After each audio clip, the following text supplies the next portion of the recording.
Gary DePaul with Unlabeled Leadership. Welcome to Episode 1, Andy Hibel and the Effect of Small Acts.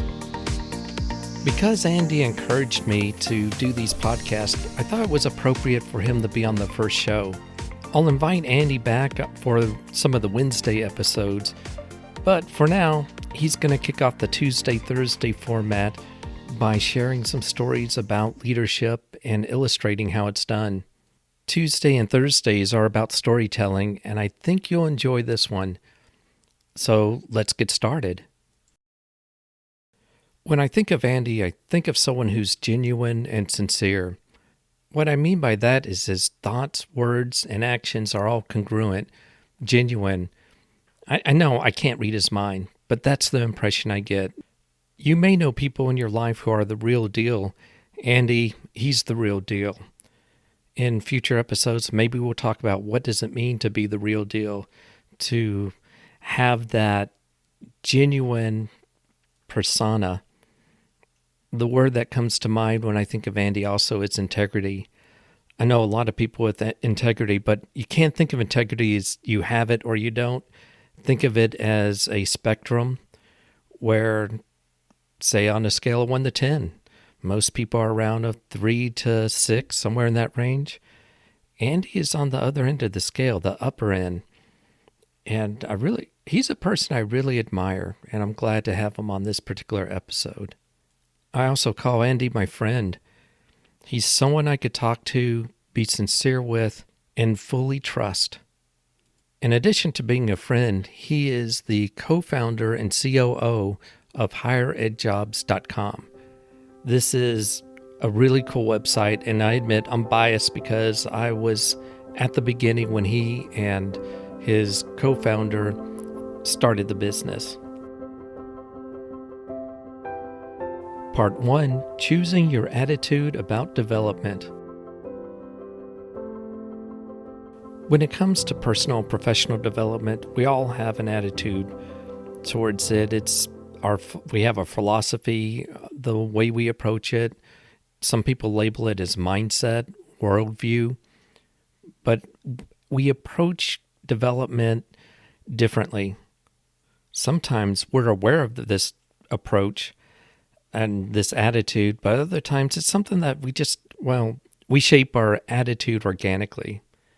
But then life happens. If we're lucky, if we're fortunate, something will trigger us to make that attitude deliberate and shape it the way we want so that we can develop the best we can. Here's Andy sharing a story that I think you'll appreciate that has a lot to do with professional development and deliberately shaping our attitude. It kind of goes literally to the day I was born. We're going ways back there. That's pretty far back. It is pretty far back, but I was born with birth defects on both of my hands. Particularly my right hand was not born with a thumb and kind of had a nubbin hanging off of the thumb where the thumb would be. And my parents, through a lot of research and consternation over the first 5 or so years of my life, needed to make a decision about probably what to do, if anything, about my hands. Went through a pretty extensive search of doctors and kind of focused in on this one doctor who was out of New York City, Columbia Presbyterian Hospital is what it was called back then. He was a competent hand surgeon, not at first at all very flashy, but as you got to know him, you realized not only was he competent, he was the premier hand surgeon in the world. His way of going about his work very much left a strong impression with me. And from about the time I was 6 or 7 till I was about 15, I had about 20 hand surgeries and often got a whole bunch of his wit, his wisdom, his work ethic handed down, not necessarily from long diatribes or advice, but quick hitting little quips along with practicing what he preached. Actually, believe it or not, his name was Dr. Robert Carroll, Bob Carroll. He had such a following of residents and folks who learned from him. There's actually a hand society called the Carroll Hand Society. Just going over my notes from Carroll Hand Society, he, based on a 1836 primer, grammar school textbook that sold over 120 million copies from William McGuffey. He Wow. based kind of his motto on that primer, which was good, better, best. Never let them rest until your good is better and your better best. That is really that is really beautiful. During this time, you were able to have multiple conversations with Dr. Carroll. It wasn't just go in surgery. Back in the mid 70s to mid 80s, you had a much different interaction with a lead surgeon, or at least with Dr. Carroll you did. Maybe with surgeons with different techniques and different ways of working, you might see it differently. But yeah, you saw Dr. Carroll quite regularly. Dr. Carroll is the one who put your cast on and took your cast off and sat down and talked to your folks. Parents like to talk about a lot of what they learned about parenting came from Dr. Carroll. So it was a very long and deep relationship. And in fact, after I got married, my wife and I went back and sat with Dr. Carroll as we contemplated what my hand birth defects were about, and maybe if they would affect our children, which thank God they did not. Even back then, Dr. Carroll offered a different piece of advice. I don't think it's going to be the case, but if it is the case, I can tell you folks who've gone through what you've gone through are well-prepared parents for being able to have children with something similar. Once again, was a great piece of advice from leadership. What you personally experience can really help shape you, in this case, as a parent. Going back to the first part where he was talking about good, better, best, what did that mean for you, and how did it affect the way you live your life?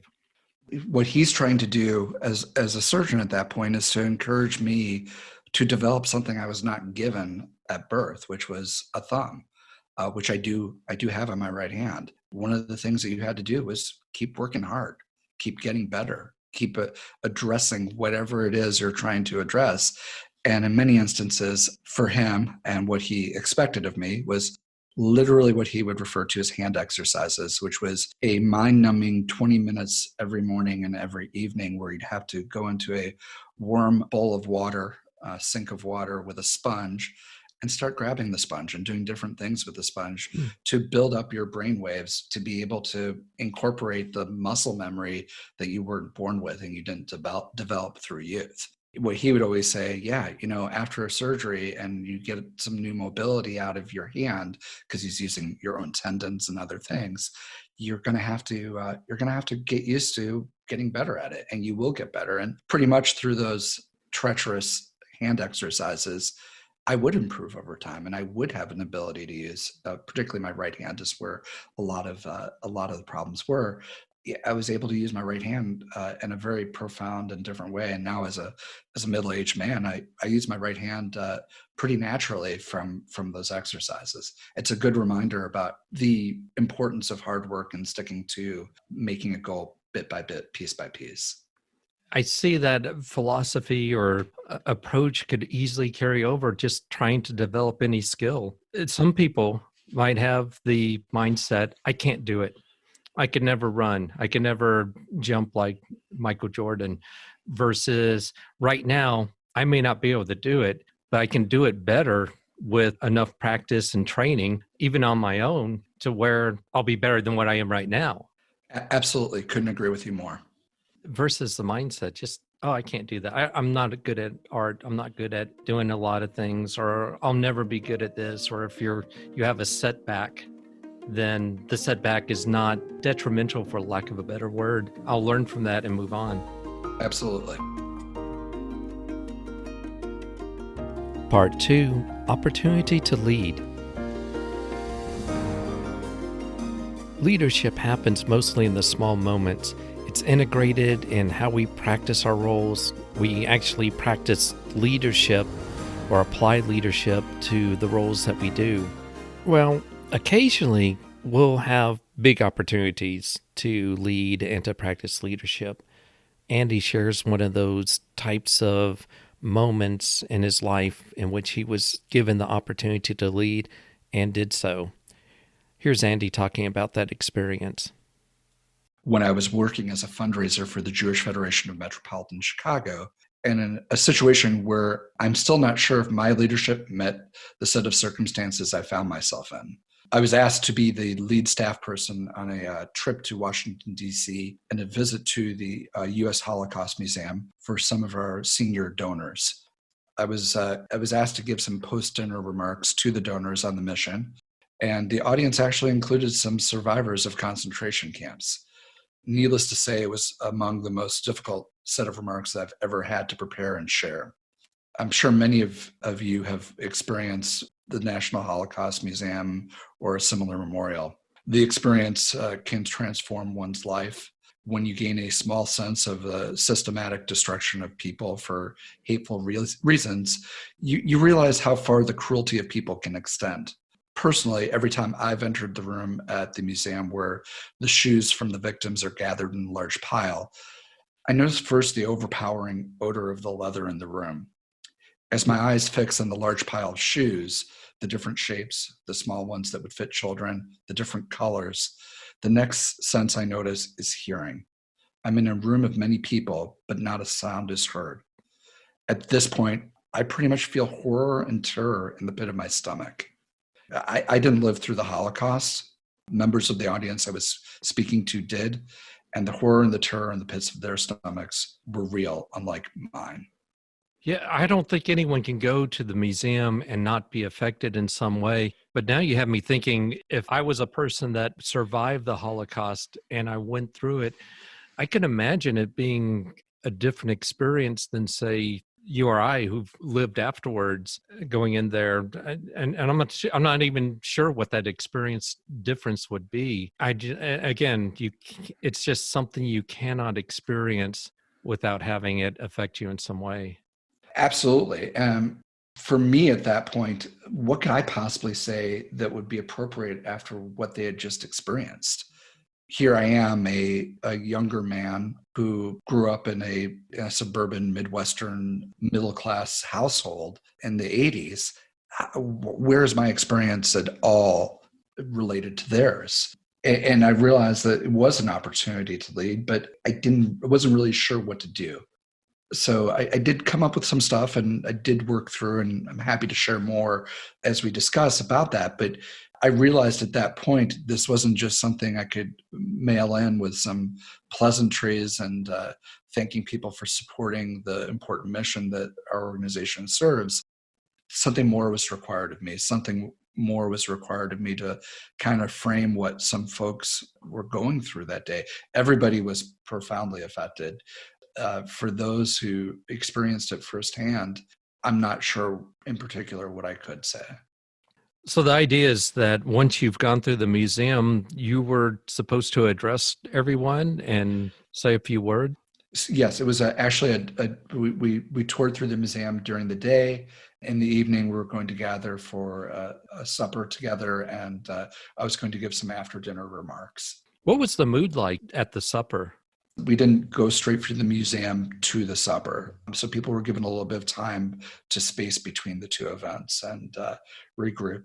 A lot of folks had known each other, so they were reconnecting, but I wouldn't call it extremely somber, but I wouldn't call it a festive sort of mood. People had a pretty sobering day. It was more reflective of that sort of evening.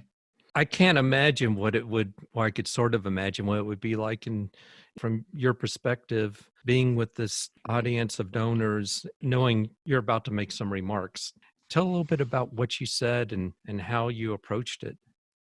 I think one of the things I think is important is understanding when felt blessed that I understood that the opportunity was here for me to have to step up to the plate and try to lead. Probably one of the things I most want to point out is it's interesting that I really felt like the opportunity here and recognizing it was first important, but also putting your best effort out there was also important. Actually, I thought about, instead of trying to use my own words, I thought of a book that I had read called Man's Search for Meaning by Dr. Viktor Frankl. Oh, yeah. Frankl was a psychotherapist, but also an Auschwitz survivor. And shortly after his liberation, he wrote a book outlining his experiences, as well as setting out his own form of psychiatric therapy, logotherapy. And not to go too deep into the theory, but logotherapy was based on finding meaning in all parts of life.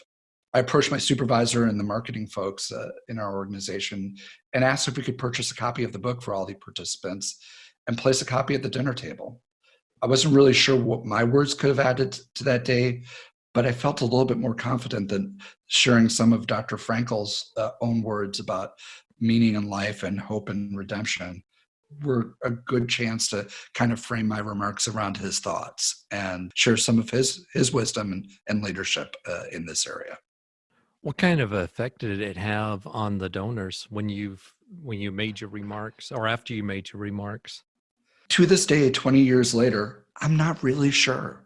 I definitely received some kudos after the remarks that it resonated well with some folks, but on the whole, and it was a group of maybe 60 to 80 folks. This was before the day of SurveyMonkey and online evaluation of just about anything you do. I really don't know.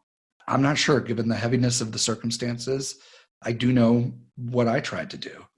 To me, probably the bigger takeaway was it reminded me it's okay to not always succeed when you attempt to lead. I didn't let the fear of failure deter me from attempting to lead when I felt the situation required me to. As it's aged over the years, I actually find that I learned just as much as my shortcomings in leadership as I've learned from my successes. You've hit on two of the themes that come out in the show. The first is just what you said. You don't know about the effect that you had on the people that you were talking to. That's often the case. How many times have we had someone walk up and said, when you said such and such, it changed the way I view things. And you may have no memory of it. Did I said that? When we're in positions like the one you were just describing, the effect that we can have on other people and not ever knowing what that effect is. Absolutely. Kind of relating it back to through Dr. Carroll, do I think any of the stuff that he did was all designed to say, I really want to know what effect I had on people? I'm not sure that ever really entered his mind. I think he much more was focused on doing his best and getting better at it. When you kind of see that and you see that effort is there, things will resonate with some people.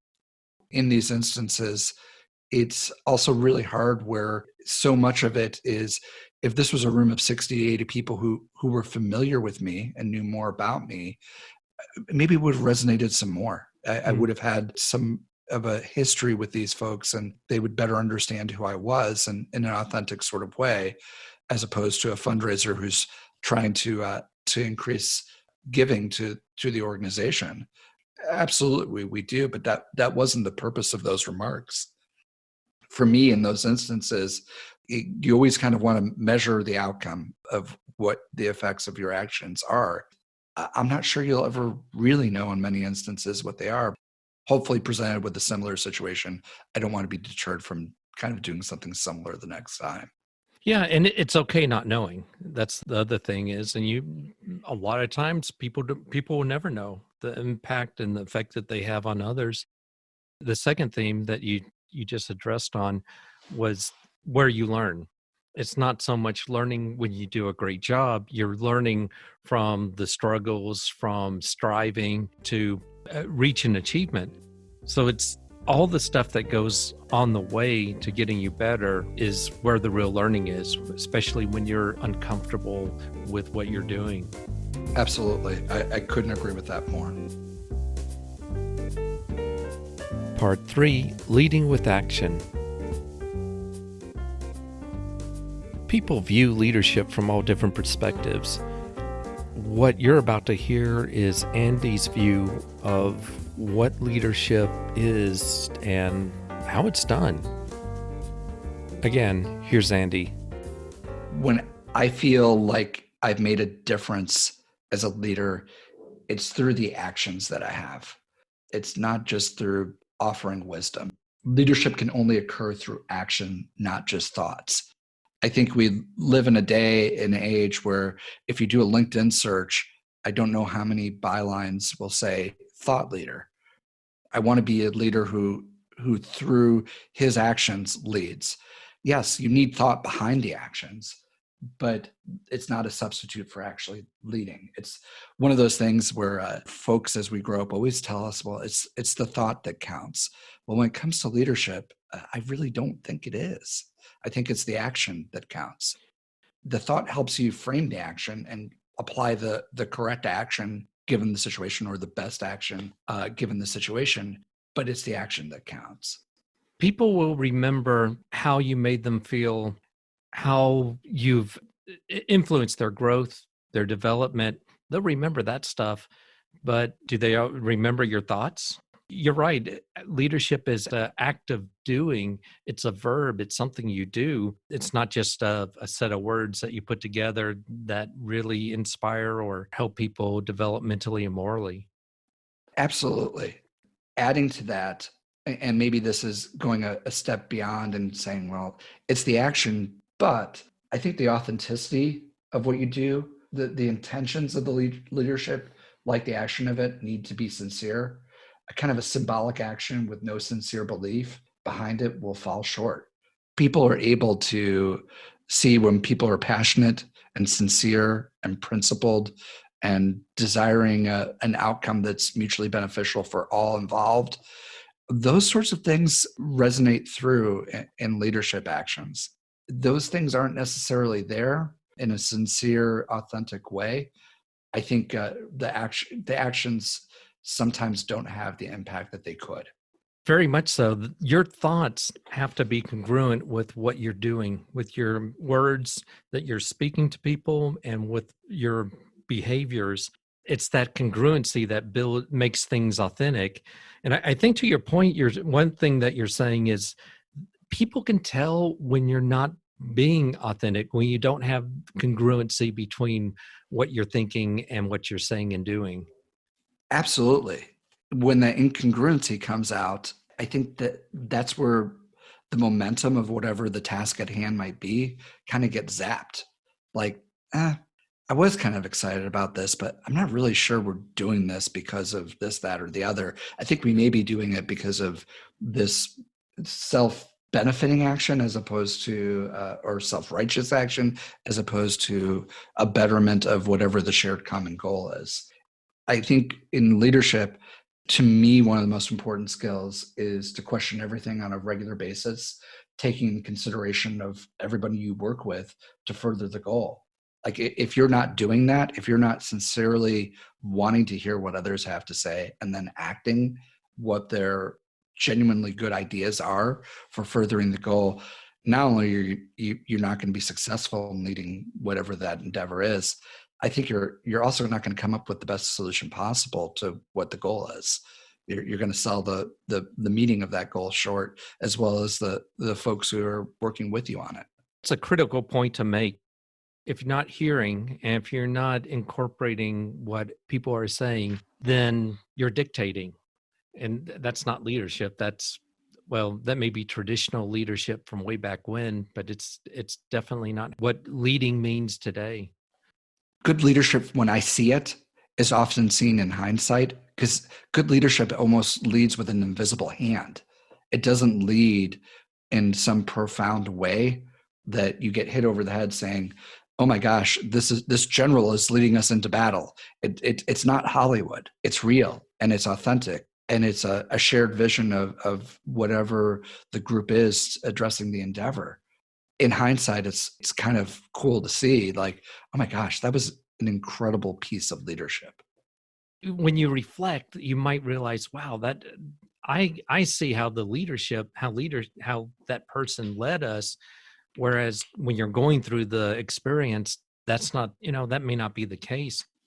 I think the cool part is when you're in the moment of working together and being led in a team's perspective, it's almost hard to identify in the moment because everybody's so committed to what the goal is and excited about accomplishing it that you really don't have the bandwidth to really kind of, maybe some people do. I don't have the bandwidth to be able to remove myself from the situation and understand incredible leadership is going on until possibly the very latter parts of the process. When people leave a company, I think that happens a lot. You think back on people you worked with, colleagues, people who manage you. your opinion of them may change just by reflecting on what it was like working for that company. I think that's very well stated. I couldn't agree with you more. The colleague that you may have that you've done a couple of these things with, and you've had that kind of realization, like, I've worked with this person on a few projects and they're really great to work with. Those are the people who actually get things done within the organization. Those are the people who have the ability to affect change within the organization. What you really, really hope is if those people aren't in leadership roles, that they're headed towards leadership roles, or the folks in leadership roles understand their ability to lead teams to accomplish tangible goals of the organization. I never mind when somebody like that leaves an organization that I've worked with, if the opportunity was given and there's a better opportunity, but it's sometimes hard seeing the kind of the true leaders of an organization who can get things done, not necessarily moving into those leadership roles where they can move that organization in the way that they have the ability to.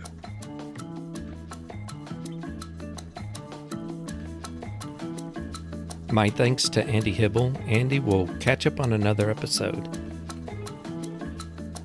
If you want to learn more about Andy, go to the show notes for links. And if you have a question or a comment, go to unlabeledleadership.com, click the message icon, and just leave a voicemail message. I might play it on the air. Also, if you want, go to iTunes and rate the show. If there's something in particular you like, talk about it in the comments and how it helped you, and I might also talk about that on a future show. If you go to unlabeledleadership.com, think about clicking the support button. The next episode is a solo one. It's a Wednesday episode, which is a little bit of a different format. I'll be talking about leadership and management, how they differ. Please join me for that. Lastly, I want to thank you for listening. Until the next episode, lead on.